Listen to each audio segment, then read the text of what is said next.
ஈரான்ல ஒரு மலை இருக்கு. வெளியில இருந்து பார்த்தா சாதாரணமான ஒரு கிரானைட் மலை. ஆனா அதுக்குள்ள நூற்றுக்கணக்கான மீட்டர்ஸ்க்கு அடியில ஒரு ரகசியம் புதைஞ்சிருக்கு. அந்த மலையோட பேர் பிக் ஆக்ஸ் மவுண்டன். அத தான் நான் அடிக்க போறேன் அப்படின்னு சொல்லி ட்ரம்ப் எச்சரிக்கை கொடுத்திருக்காரு.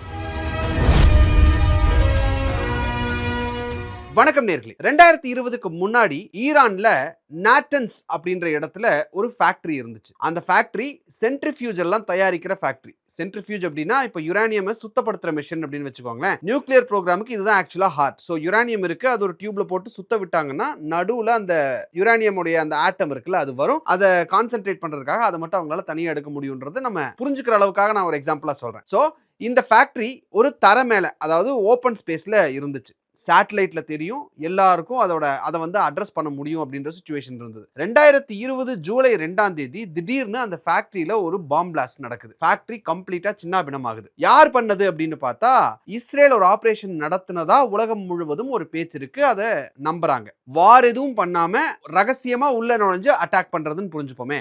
ஸோ ஈரான் அதுல இருந்து ஒரு பாடம் கத்துக்கிறாங்க. என்ன அப்படின்னா, தரைக்கு மேல ஓப்பன் ஸ்பேஸ்ல எதை கட்டினாலும் அவங்க கண்டுபிடிச்சிடுவாங்க. சேட்டலைட்ல பார்ப்பாங்க, பாம்ஸ் போடுவாங்க, கம்ப்ளீட்டா டெமாலிஷ் பண்ணிடுவாங்க. இப்போ அதுக்கு என்ன பண்ணலாம்? கண்ணுக்கே தெரியாத ஒரு இடத்துல ஒரு ஃபேக்டரி ஒன்று கட்டணும், ஒரு ஃபெசிலிட்டி ஒன்று ரெடி பண்ணணும் அப்படின்னு அதுக்கு ஒரு சொல்யூஷனா தான் ஒரு மவுண்டனை தேடி பிடிக்கிறாங்க.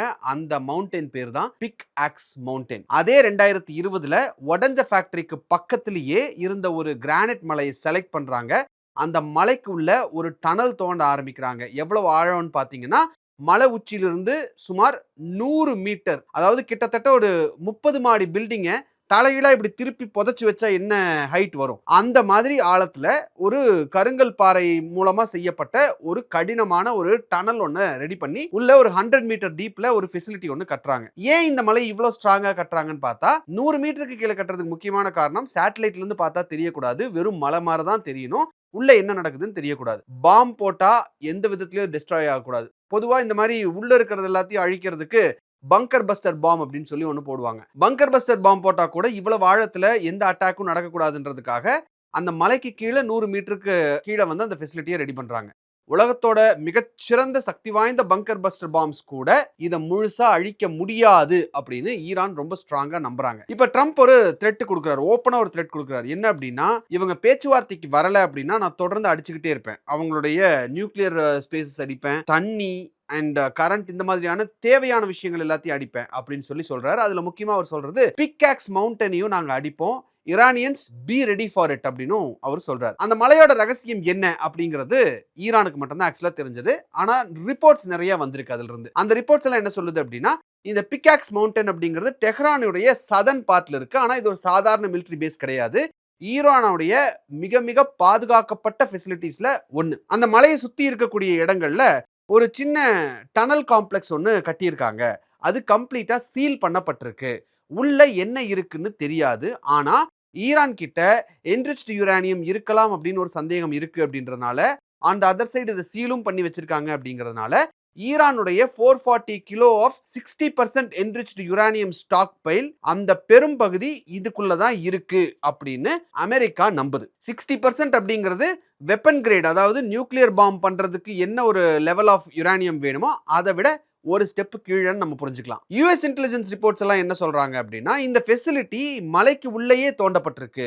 மேல நூற்றுக்கணக்கான மீட்டர்ல சாலிட் கிரானைட் பாறை இருக்கிறதுனால எவ்வளவு ஆழம் அப்படிங்கிறத கண்டுபிடிக்கிறது கஷ்டமா இருக்கு அப்படிங்கிறத யுஎஸும் ஒத்துக்கிறாங்க. இந்த மாதிரியான சேட்டலைட் மாதிரியான விஷயங்கள்ல இருந்து தப்பிக்கிறதுக்கே ஈரான் இதை பண்ணியிருக்காங்க அப்படிங்கிறதுனால உள்ள என்னமோ நடந்துகிட்டு இருக்கு அப்படிங்கிறது அமெரிக்காவுக்கு ஒரு சந்தேகம். அமெரிக்கா அடிச்சாலும் தாங்கணும் அப்படிங்கிற கணக்குல தான் இந்த கன்ஸ்ட்ரக்ஷனே 2020ல ஸ்டார்ட் பண்றாங்க. ஸோ இது ஈரானுடைய மாஸ்டர் பிளான், இன்னைக்கு நேற்று நடந்தது கிடையாது. ஸோ அமெரிக்கா இப்படி சொல்லும்போது ஈரான் அவங்களுடைய வெர்ஷன் என்ன சொல்றாங்க அப்படின்னா, அது வெறும் சென்ட்ரிஃபியூஜ் அசம்பிளி ஃபேக்டரி தான், அட்வான்ஸ்டு சென்ட்ரிஃபியூஜஸ் எல்லாம் நாங்கள் தயாரிக்கிறதுக்கும் அசம்பிள் பண்றதுக்காக மட்டும்தான் அதை யூஸ் பண்ணிக்கிட்டு இருக்கோம். நான் முன்னாடியே சொன்னேன், சென்ட்ரிஃபியூஜ் அப்படிங்கிறது இது எதுல யூஸ் பண்றாங்கன்னா, அந்த யுரேனியமை கான்சென்ட்ரேட் பண்ணி வெளியில எடுக்கிறதுக்காக யூஸ் பண்ணக்கூடிய விஷயம். ஸோ அட்வான்ஸ்டு சென்ட்ரிஃபியூஜஸ் தயாரிக்கிறதுக்கும் அசம்பிள் பண்றதுக்கு மட்டும்தான் நாங்கள் அந்த ஃபேக்டரி ஃபெசிலிட்டியை யூஸ் பண்ணிட்டு இருக்கோம். 2020ல இருந்தே நாங்கள் இதை தானே சொல்லிட்டு இருக்கோம் அப்படின்னு சொல்லி, ஆனால் அமெரிக்கா நம்ப மாட்டேங்கிறாங்க அப்படின்னு சொல்லியும் ஈரான் சொல்லிட்டாங்க. ஆனா யுஎஸ் இன்டெலிஜென்ஸ் என்ன சொல்றாங்க அப்படின்னா, ஈரான் அங்க எதுக்கு ஒரு சீக்ரெட் யுரேனியம் என்ரிச்மென்ட் ஃபெசிலிட்டியை கட்டணும், அதுவும் டிக்ளேர் பண்ணாத ஒரு ஃபெசிலிட்டி எதுக்கு அவங்க வச்சிருக்கணும்? ஏன் அப்படின்னா அமெரிக்கா சொல்ற காரணம் நியூக்ளியர் ப்ரோக்ராமுக்கு ஒரு ஸ்ட்ராட்டஜிக் ஹெட்ஜ் அவங்களுக்கு தேவைப்படுது. ஸ்ட்ராட்டஜிக் ஹெட்ஜ் அப்படின்னா சிம்பிளா சொல்லணும்னு வைங்களேன், ஒரு பேக்கப் பிளான். வெளியில தெரிஞ்சா நியூக்ளியர் சைட்ஸ் எல்லாத்தையும் அடிச்சிருவாங்க.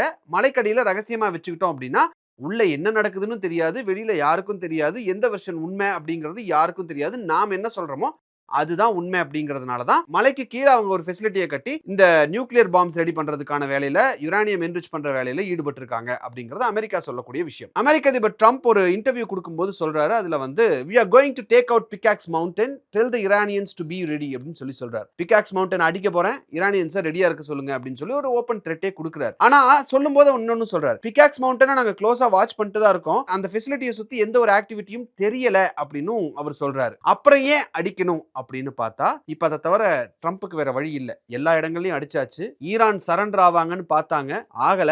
அடுத்தது எங்கெங்க ஈரானுடைய வீக் பாயிண்ட்ஸ் எது அப்படிங்கறத பார்த்து அதை ஹிட் பண்ணாதான் இனிமேல் இது நடக்கும் போல இருக்கு அப்படின்னு சொல்லி ட்ரம்ப் இந்த பிக்காக்ஸ் மவுண்டனையும் நாங்க அடிக்க போறோம் ரிலேட்டிவ்லி சூன் அப்படின்னு சொல்றாரு. எப்போ அப்படிங்கறத இப்ப வரைக்கும் ஒரு டைம் லைன் கொடுக்கல. நாளைக்கு அடிப்பேன், நாளானிக்கு அடிப்பேன்னு சொல்லிட்டா அடிச்சாக வேண்டிய சிச்சுவேஷன் ஒரு நெருக்கடி அவருக்கு வரும் அப்படிங்கறதுனால ரிலேட்டிவ்லி சூன் அப்படின்ற ஒரு வேர்டு யூஸ் பண்ணி டைம் லைன் இல்லாம நான் அடிப்பேன் எப்போன்றது இப்ப சொல்ல மாட்டேன் அப்படிங்கிற மாதிரி ஒரு சேஃபர் பெட் வச்சுக்கிட்டே இருக்காரு. ஆனா எக்ஸ்பர்ட்ஸ் எல்லாம் சொல்லக்கூடிய விஷயம் என்ன அப்படின்னா, இது ஒரு கிரானைட் மலை. கிரானைட் மலைக்கு கீழே 100 மீட்டர்ல ஒரு டனல் இருக்கு, அங்கதான் அந்த ஃபெசிலிட்டி இருக்கு. நீங்க ஏர் ஸ்ட்ரைக்ஸே பண்ணாலும் நிஜமாவே அதை வந்து உங்களால டெஸ்ட்ராய் பண்ண முடியாது. சோ அதை டெஸ்ட்ராய் பண்ணணும் அப்படின்னா நீங்க மிலிட்டரி அங்க இறக்கி விட்டா மட்டும்தான் அது நடக்கும். ஆனா நீங்க மிலிட்டரி அங்க இறக்கி அங்க சண்டை நடந்து அமெரிக்கன் சோல்ஜர்ஸ் இறக்குறாங்க அப்படின்னா ஒவ்வொரு சோல்ஜருக்கும் ட்ரம்ப் அமெரிக்கால பதில் சொல்லியே ஆகணும். சோ இதை வந்து நான் பிக்காக்ஸ் மவுண்டன் அடிக்க போறேன் அப்படின்னா ட்ரம்ப்புக்கு இருக்கக்கூடிய ஒரே ஆப்ஷன் பாத்தீங்கன்னா பாம்பு போட்டு அதை அழிக்க முடியாது. மிலிட்டரி பிளான் பண்ணி மிலிட்டரி ஆக்ஷன் உள்ள ராணுவ வீரர்களை அனுப்பி தான் அடிக்க வேண்டிய சிச்சுவேஷன் இருக்கு. இது உண்மையிலேயே அவங்க பண்ணுவாங்களா, இல்ல